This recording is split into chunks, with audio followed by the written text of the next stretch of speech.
Russia increased the number of its drone strikes on Ukraine by over 50% since the start of peace negotiations initiated by the United States.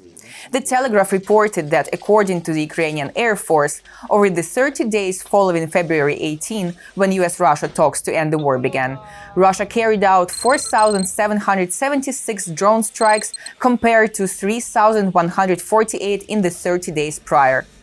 The numbers show that before the meeting of delegations in Riyadh, Saudi Arabia on February 18, Ukraine was subjected to an average of 101 drone attacks per day. However, after this meeting, the daily average rose to 154. Experts suggest Moscow is ramping up its attacks to seize as much territory as possible and pressure Kyiv into making concessions.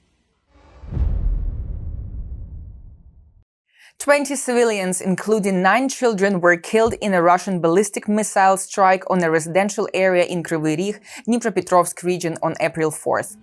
The head of the regional administration, Serhiy Lysak, reported over 60 people were injured, with 40 currently hospitalized. Among the injured are at least 12 children, including an infant who sustained lacerations. Following the attack on the city, UN High Commissioner for Human Rights Volker Turk described the site as an unimaginable horror, where children were playing in the park and where families were gathered on a warm Friday evening. Russian forces had used an Iskander-M ballistic missile containing a cluster warhead designed to cause mass casualties, further emphasizing the deliberate nature of the strike, noted the General Staff of the Armed Forces of Ukraine. There could not be any NATO officers here. See for yourself. It is a residential area, apartment blocks. There are no bases, hangars, big garages, or piles of equipment. The attack damaged 34 apartment buildings, 6 educational institutions, as well as shops, restaurants, and dozens of vehicles.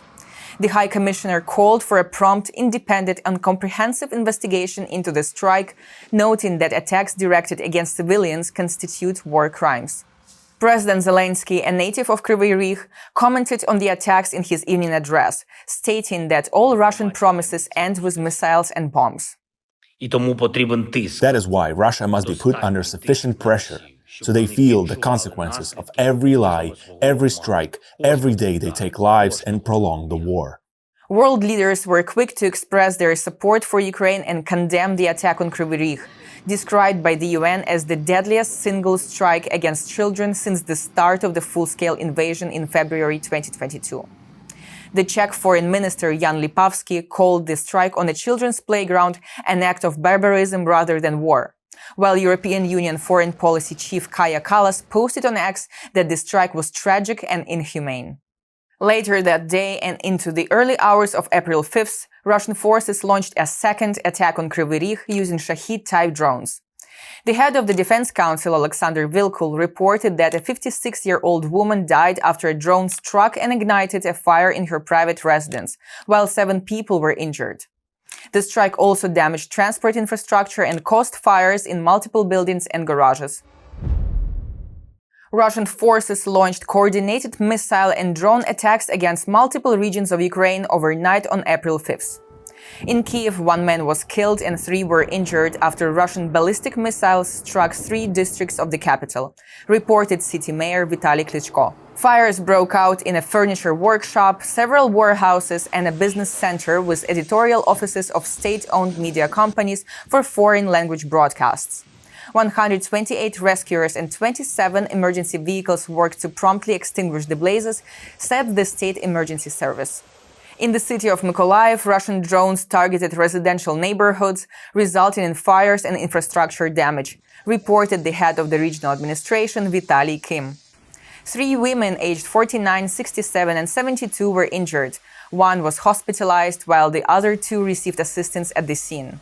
In Kupiansk, Kharkiv region, a guided aerial bomb struck the 9th floor of a residential building, causing a fire to spread across 100 square meters, reported the head of the regional administration, Oleg Syniehubov. 2 civilians, a 67-year-old man and a 78-year-old woman, were injured. Nearby apartment buildings sustained window damage from the blast wave. In Sumy, 8 Russian Shahid-type drones targeted civilian enterprises, striking a warehouse and administrative facilities, causing a large-scale fire, reported the Sumy regional administration. A tactical firefighting robot was deployed to extinguish flames in hard-to-reach and hazardous areas. No casualties were reported. According to the Air Force of the Armed Forces of Ukraine, overnight Russia launched 6 Iskander-M missiles, with one being intercepted. 9 ballistic Kh-101, Kh-55, of which 6 were shot down. 8 caliber cruise missiles, of which 6 were destroyed. And 109 Shahid attack and decoy drones, with 40 being eliminated while 53 were lost in the area. A Russian airstrike in Ukraine's Kharkiv region early on Monday killed a 48-year-old man. This was reported by the Kharkiv Regional Prosecutor's Office on April 7th. The Russian-guided aerial bomb destroyed a civilian home in the village of Tokarivka Druga, also wounding 2 women aged 75 and 51, causing severe stress reactions. The exact type of aerial munition used in the strike is still being determined, said the prosecutors. Ukrainian drone operators in joint missions with airborne and intelligence unit eliminated 4 Russian Buk surface-to-air missile systems. The Unmanned Aerial Systems Command reported on April 7th on a series of precision strikes in Russia's Kursk region. A Buk M2 worth $30 million was completely destroyed, while the 413th Battalion also hit 2 Buk M3 launchers, damaging their radars and rendering them inoperable, noted the press release. The Buk M3 is one of the most advanced mobile surface-to-air missile systems in Russia's arsenal, with an estimated cost of $45 million. Separately, in Ukraine's Luhansk region, the 412th Nemesis Regiment of the Drone Systems Forces reported on Telegram that they had tracked another Buk M3 system in operation and coordinated with other defense units to successfully strike the target. Russian forces shelled the city of Kherson on April 7, striking a residential building and trapping a 31-year-old pregnant woman and her nearly 2-year-old son under the rubble. This was reported by the head of the regional military administration, Oleksandr Prokudin. He stated that they were both pulled from the debris and hospitalized with blast injuries, adding that the 6-month pregnant mother suffered head trauma while her child had a concussion. NATO Secretary-General Mark Rutte expressed skepticism that Russia can dictate terms to the United States regarding a ceasefire in Ukraine, emphasizing instead that Moscow must demonstrate a genuine commitment to ending the war.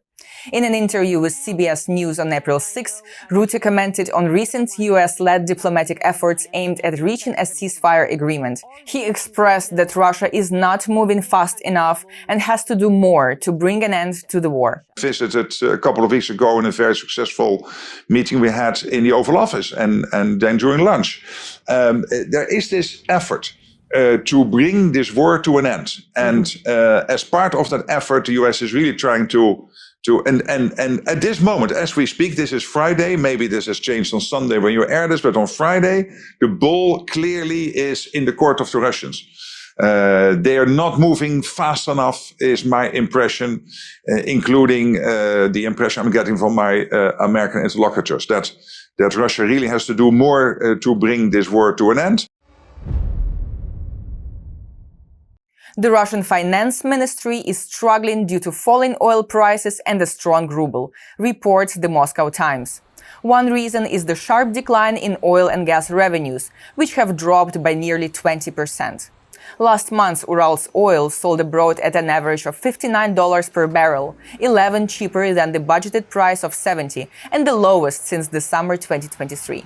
Another factor is the ruble now trading at 85 per dollar and not the budgeted 96.5. As of April 1st, the National Welfare Fund's total size was $145 billion, but only about $40 billion is available in liquid assets of yuan and gold, an amount which has decreased threefold since the war began.